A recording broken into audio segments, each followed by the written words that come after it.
Kia ora, talofa, malawalele, bunavanaka, and welcome to our first screencast on the third topic this year, Alexander the Great, the man who became a god. And indeed, he did actually become a god. In Alexander's journeys, he ended up in northern India and he befriended some local philosophers there. And he asked them some cryptic questions and got some cryptic answers. He said to them, "How does a man become a god?" And the answer was, "By doing what a man cannot." And that indeed does sum up Alexander the Great. He did what seemed impossible. He did what no one had ever done before. And indeed, in the last year of his life, Alexander was worshipped as a god. So he did achieve that. And I think that's important to understand as we venture forth on this topic. So a bit of a summary about Alexander the Great. Look, he was a soldier at 14. He was a general at the age of 18. He was king at 20. He'd conquered most of the known world by 26.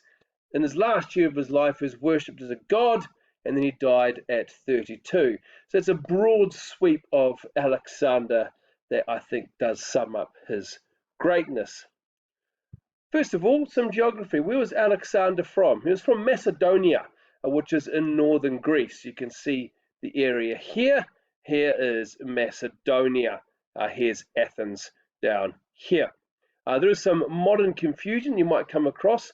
We have now the Republic of Macedonia, which is not part of Greece and is not part of Macedonia. So just be aware of that. Macedonia itself here is part of Greece. The Republic of Macedonia is actually a separate country. And the largest city in Macedonia is the second largest city in Greece, Thessaloniki. Okay, so what made Alexander so great? Well, because he did this. He conquered the Persian Empire. You can see here, here's little old Greece and here's Macedonia. And this area here is the Persian Empire. As you can see, it covers right through our Middle East, modern-day Turkey, the Middle East here, going into Afghanistan, Turkmenistan, Pakistan, northern India, and comes around across Arabia and does include Egypt as well. Alexander, at a very young age, conquered all of this. And so that alone does, I think, earn him the title great. But as we'll see, there are many more reasons why he has that title. Let's look at Alexander the man. Well, he was many things. He was a warrior, an incredible warrior as well. Alexander, when he was leading the Macedonian army, they never lost. Now just absorb that for a minute. If Alexander was leading, you wouldn't lose. He was victorious battle after battle after battle. He was a great strategist. He was also an incredible fighter in his own right. No one wanted to go toe-to-toe with Alexander. He was a ruler. He's the king of Macedonia. He then ruled all of Greece, and then he ruled all of the Persian Empire. He was a mass murderer, both indirectly and directly. Directly, he was responsible for the death of many, and indirectly responsible for the deaths of thousands and the enslavement of many more. He was a drunkard, like a serious drunkard. Alexander was a committed drunkard. The Greeks at that time, they would drink their wine, but it'd be heavily watered down. 1 to 3 was sort of the ratio. The Macedonians, where Alexander was from, they didn't water down their wine. The Macedonians were the best drinkers in all of ancient Greece, and Alexander was one of the best Macedonians at drinking. As you'll learn, there are many stories about Alexander's drunkenness and when things don't go so well, or actually when they do go well. There's a lot of stories there. He was a lover.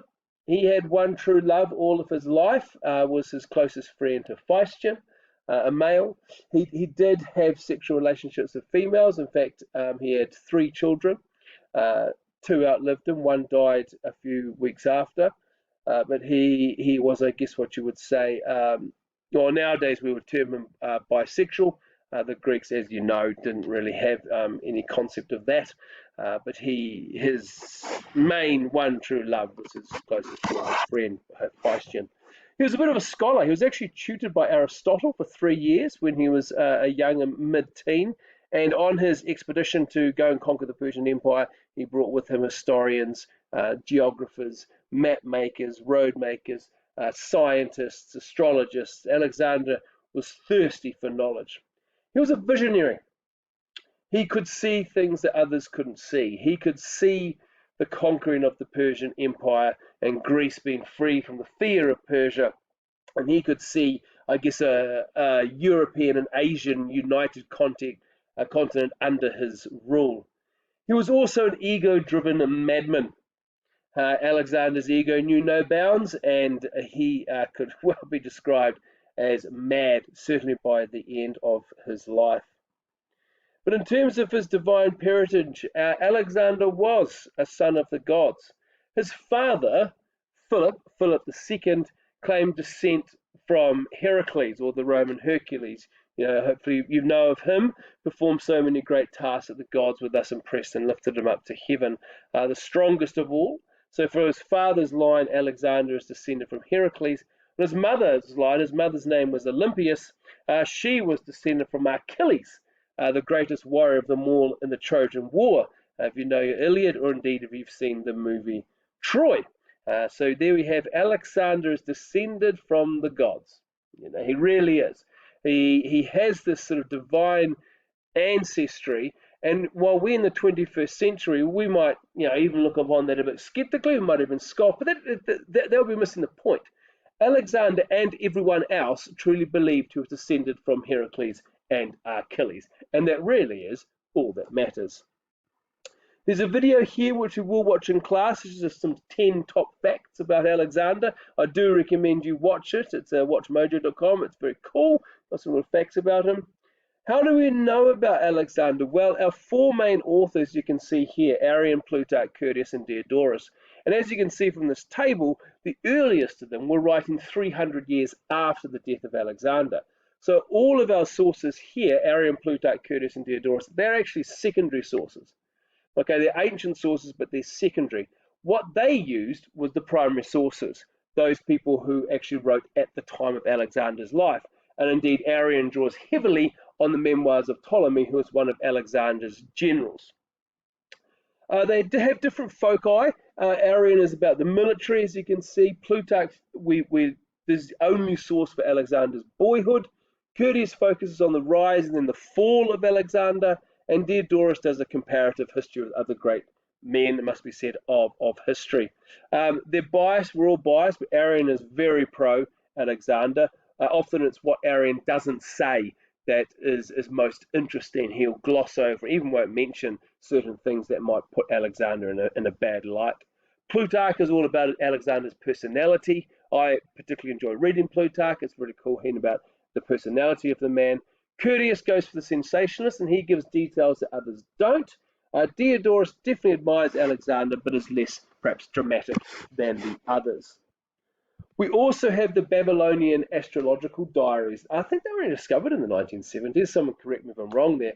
But what these record is the Persians in Babylon, they recorded the movement of the skies and recorded what was happening at the times.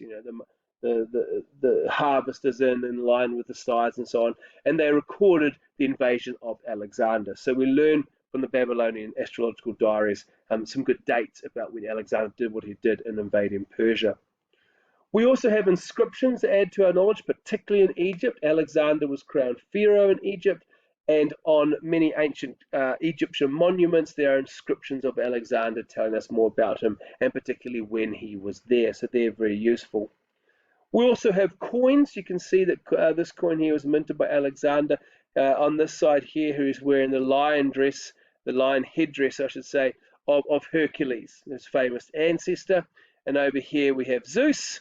So this is to commemorate, I think, in a victory of Alexander, that is connected to Zeus and indeed is descended from Heracles. In fact, Alexander, at some stage in his life, he began believing rumors that he was the son of Zeus.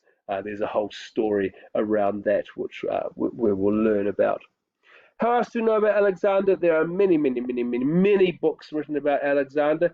These are three that I think are particularly accessible and particularly interesting. The first on the left there, Michael Wood. He's a British journalist, I guess, really. And during the late 1980s, he actually went in the footsteps of Alexander and traversed the 12,000 miles throughout the former Persian Empire, and it's really cool. He just tracks exactly where Alexander went, so it's a wonderful, I guess, memoir of Alexander, and it gives some real good geographical insights also. There is a BBC series around that as well. Paul Cartledge is another well-known author of Alexander. He gives some good insights. And then lastly, there we've got Ian Worthington, who I think is really valuable because he is not pro-Alexander. He questions Alexander and whether he should be called great or not. So he's really good for some balance. There is also a movie of questionable value. It does star, it's got quite a star-studded cast, really. Colin Farrell is Alexander, the Irishman with very dark hair. His hair's dyed peroxide very blonde, and by the end of the movie, Alexander does have a quite distinct Irish accent. Angelina Jolie plays Olympias, Alexander's mother, and she actually carries it off pretty well. She comes across, I think, as what most of the sources depict Alexander's mother as being like, namely a witch. And then we have Val Kilmer. He plays Alexander's father, Philip, and he does that pretty well also. Jared Leto plays Hephaestion, and also Anthony Hopkins, who narrates the story as well. And I think that's Michaela Dawson, who plays the wife of Alexander. Okay, so we watch scenes of the movie. We don't watch the whole movie. It was a massive flop for many reasons, but there are some really good scenes in the movie that do match up with the sources. So we do watch a few scenes in the movie. If you want to watch the whole movie, by all means do so. Only be prepared to be confused because it doesn't follow chronological order. It just flips between scenes, and it's very, very confusing. I've never watched it from end to end. It's just way too much. For assessment, look, it's really straightforward. End of your exam, you've got 3 hours, you write one essay. Okay, so you got time to kill when you write that essay. It's probably going to take you 2 hours to write it. You get out 6 credits, and they're both it's reading and writing as well. You will be very well prepared for the exam. The vast majority of students over my, God, I don't know how many years I've taught this, 10 or so years, get merit or excellence. So you will be well prepared for that. I can assure you every year students worry, and every year I say, don't worry, you'll be fine. Okay, and then what we'll do a bit of reading on Plutarch. I'd like you to read Plutarch, and then we will have a bit of a quiz, and then we'll have some understanding of Alexander. Okay, that's us for our introduction to Alexander. I hope to give you insight into the topic as we move forward. Do read Plutarch, and then we will carry on. Ka kite.